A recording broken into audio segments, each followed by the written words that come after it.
Bon, les travaux avancent bien, les plaques sont posées, apprêtées et prêtes à être peintes. Sauf que François et Camille se demandent toujours quelle couleur choisir, pour quel espace, quel type de peinture, quel type de finition et surtout, comment associer les couleurs pour avoir telle ou telle ambiance. Pour répondre à tout cela, nous allons faire ensemble le tour de la question. Générique.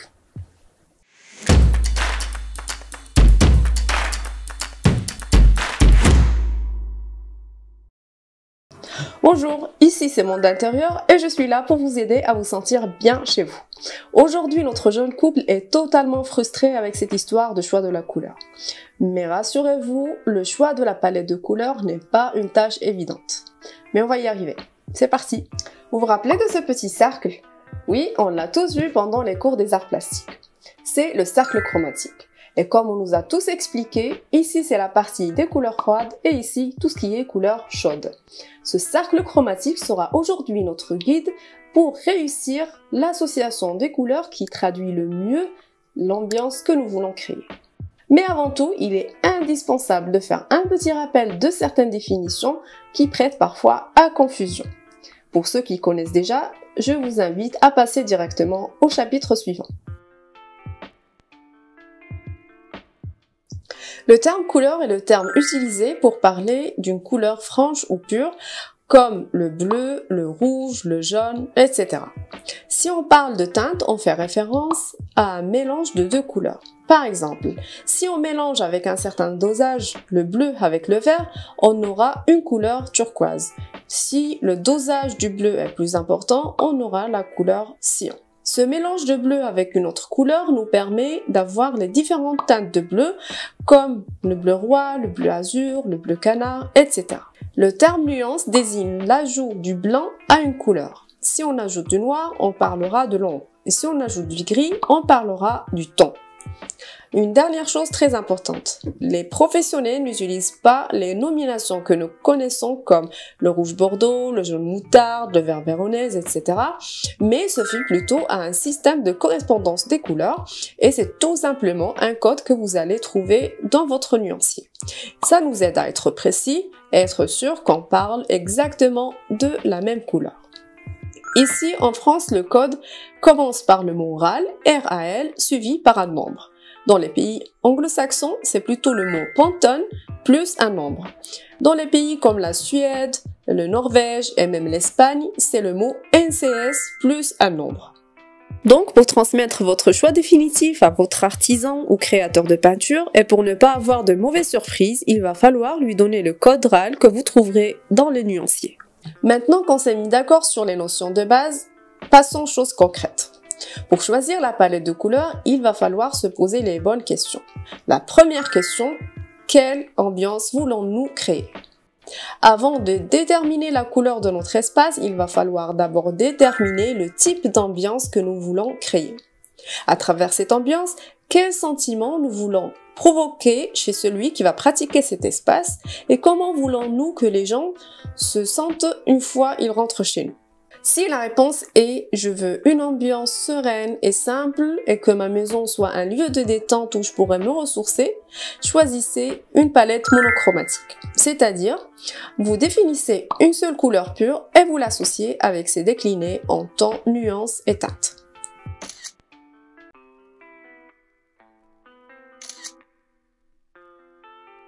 Vous pouvez opter pour une palette monochrome neutre comme le beige, le blanc, le gris, etc.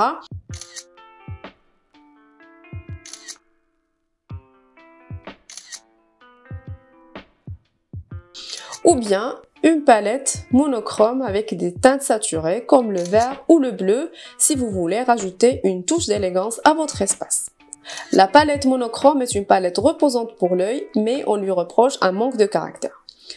Elle reste quand même une palette rassurante pour les gens qui ont peur de commettre une faute de goût ou qui se lassent avec le temps. Si vous trouvez que la palette monochromatique est un petit peu ennuyeuse pour vous et que vous voulez tout de même un espace reposant mais un peu plus dynamisé par l'apport de la couleur, optez pour la palette des couleurs analogues. C'est-à-dire, vous choisissez 3 couleurs les unes à côté des autres sur la roue chromatique.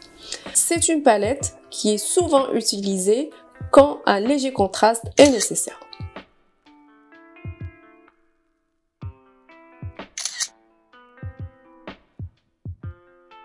Si vous voulez plutôt une ambiance vibrante, colorée et dynamique, choisissez plutôt une palette de couleurs complémentaires. C'est-à-dire, vous choisissez une couleur sur le cercle chromatique, puis vous l'associez avec celle d'en face.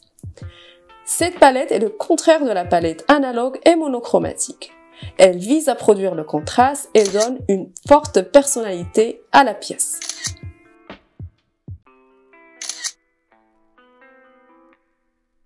Si vous voulez faire un choix encore plus audacieux, que vous aimez les couleurs percutantes et les motifs flamboyants, optez pour la palette des couleurs triadiques. C'est-à-dire, vous choisissez sur la roue chromatique 3 couleurs distinctes et équidistantes. Une de ces couleurs sera la couleur dominante et les 2 autres seront des couleurs d'accent.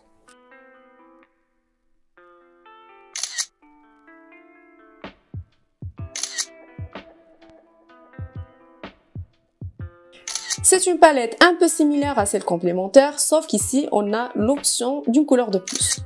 Cette palette injecte beaucoup de vitalité à la pièce. Toujours dans la même dynamique d'avoir plus de contraste, vous pouvez choisir 2 couleurs face à face sur la roue chromatique, mais au lieu de choisir celle à l'exact opposé, vous choisissez celle d'à côté.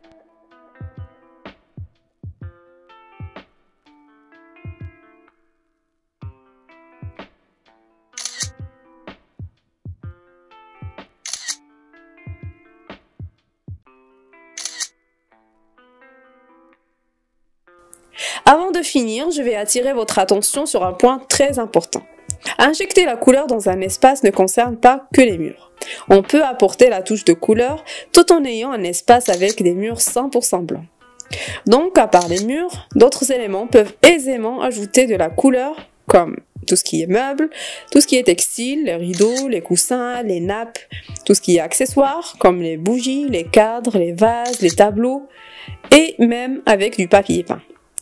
Donc, une fois que vous décidez quelle palette vous avez choisie, dispatchez les notes de couleur entre les murs et le reste des éléments de l'espace.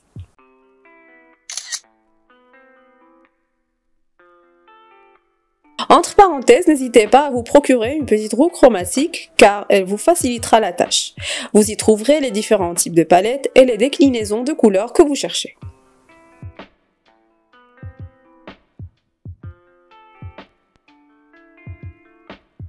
Le choix de la couleur ne dépend pas toujours de l'ambiance recherchée. Il est étroitement lié à d'autres critères, notamment la lumière.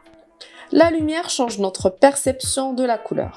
Ainsi, une couleur rose dans une pièce sombre ne sera pas la même chose que dans une pièce lumineuse. Donc, il faudrait adapter notre choix de couleur à l'apport en lumière de la pièce en soi. Il faut prendre en considération la taille des ouvertures et même l'éclairage prévu à cette pièce. Un autre critère à prendre en considération, c'est la position de la pièce dans la maison. Si les pièces sont ouvertes et communiquent les unes avec les autres, il est important d'unifier la couleur afin d'assurer une certaine continuité visuelle, à part si le parti pris est de créer une coupure avec le reste. La couleur change considérablement notre perception de l'espace. Elle ne change pas l'existant, une petite pièce restera une petite pièce, mais elle peut créer un effet d'optique. Ainsi, la couleur peut donner un effet de grandeur et donner une impression d'avoir éloigné les murs. On peut créer un effet de rapprochement et rétrécir l'espace en utilisant les couleurs foncées, car la couleur foncée écrase la perspective et donne l'illusion que le mur est plus près. On peut élargir le couloir ou une pièce tout en longueur, tout simplement en peignant le mur du fond. Cela va gommer cette impression de profondeur. Grâce à la couleur, vous pouvez relever un plafond trop bas et corriger la sensation d'écrasement. C'est exactement comme les fashionistas qui utilisent les rayures verticales pour allonger la silhouette. Pour réduire la hauteur sous plafond d'un espace, il suffit de le peindre. Cela donnera l'impression de l'avoir rapproché au sol.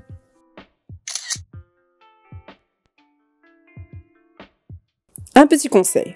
Avant d'investir votre argent en achetant de grands pots de peinture chez telle ou telle marque, n'hésitez pas à acheter des petits échantillons pour les appliquer sur le mur et voir le résultat réel qui peut être complètement différent de ce que vous avez vu sur le catalogue.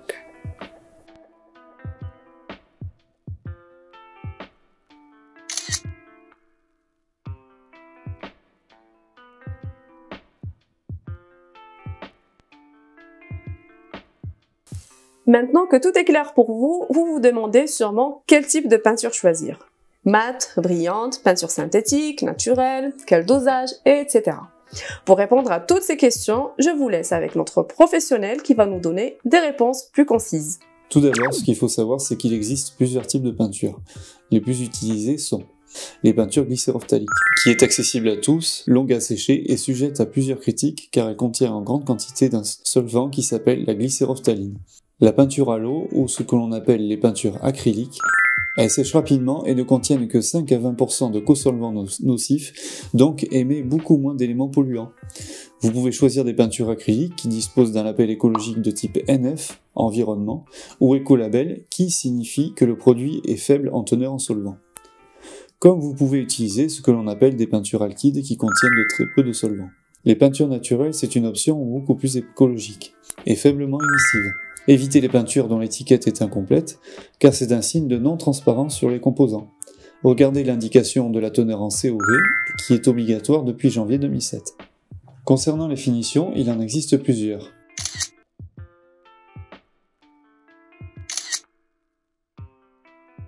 La peinture mate, qui absorbe la lumière, laisse paraître les défauts et résiste peu au lessivage.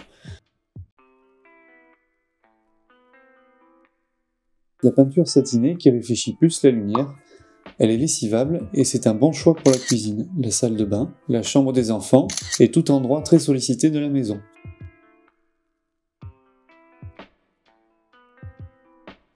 Puis la finition brillante qui sera plutôt pour les boiseries, portes, moulures ou tout endroit dont on a besoin de protéger contre les chocs. Enfin, la finition velours qui offre un aspect plus doux et légèrement mat avec un léger reflet.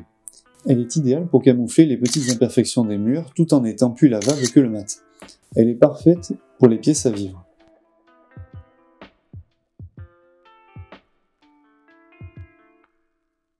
Concernant l'outillage, pour les murs satinés, optez pour les rouleaux à poils courts. Pour les murs mat, utilisez les rouleaux à poils moyens. Pour les petites surfaces plates, comme les portes, choisissez les rouleaux de peinture de 10 cm que l'on appelle les pattes de lapin.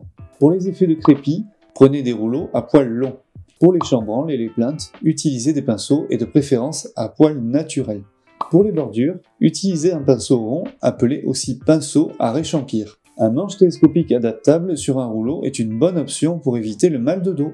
Pour les premières couches de préparation, et si vous avez la possibilité de louer le bon matériel, vous pouvez utiliser les airless. Il est donc impératif de préparer la surface. Elle doit être bien propre et sèche. Il se peut que vous ayez besoin d'un rebouchage de fissures par un enduit de remplissage ou de rebouchage. Une fois que cela est fait, il faudra réaliser un ponçage pour homogénéiser vos surfaces. Sachez que la préparation prend plus de temps que l'application de la peinture elle-même, mais c'est indispensable pour garantir les résultats escomptés. Si le temps est chaud, on peut humidifier légèrement les surfaces à peindre. N'oubliez pas de croiser les passes lors de l'application. Commencez par le plafond, puis les boiseries, ainsi que les murs. Pensez à bien nettoyer vos outils pour qu'ils ne sèchent pas et qu'ils soient réutilisables par la suite.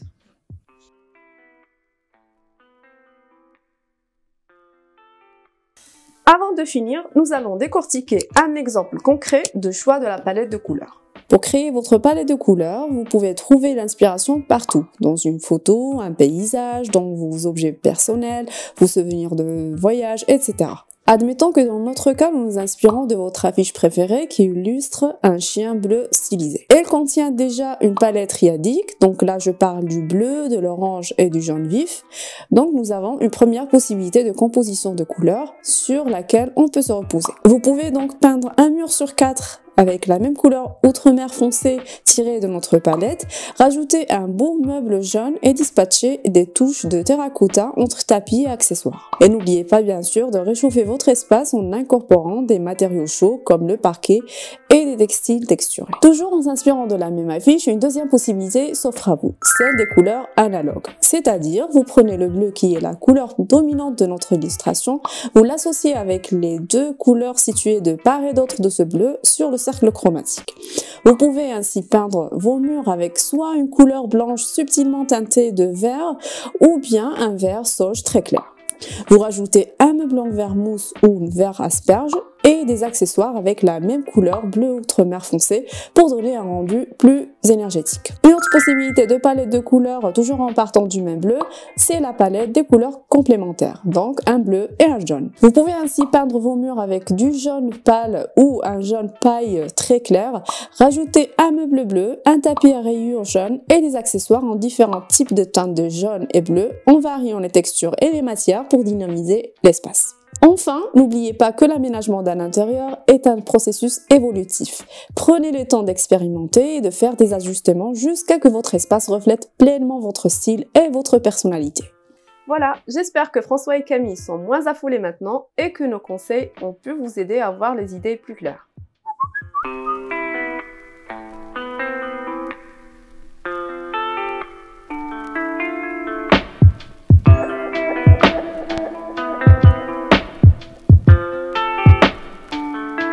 Pour répondre à ta question Camille, je te donne rendez-vous lors du prochain épisode. Et si vous aussi vous avez des questions comme François et Camille, n'hésitez pas, je vous répondrai avec grand plaisir. Prenez soin de vous et à très bientôt.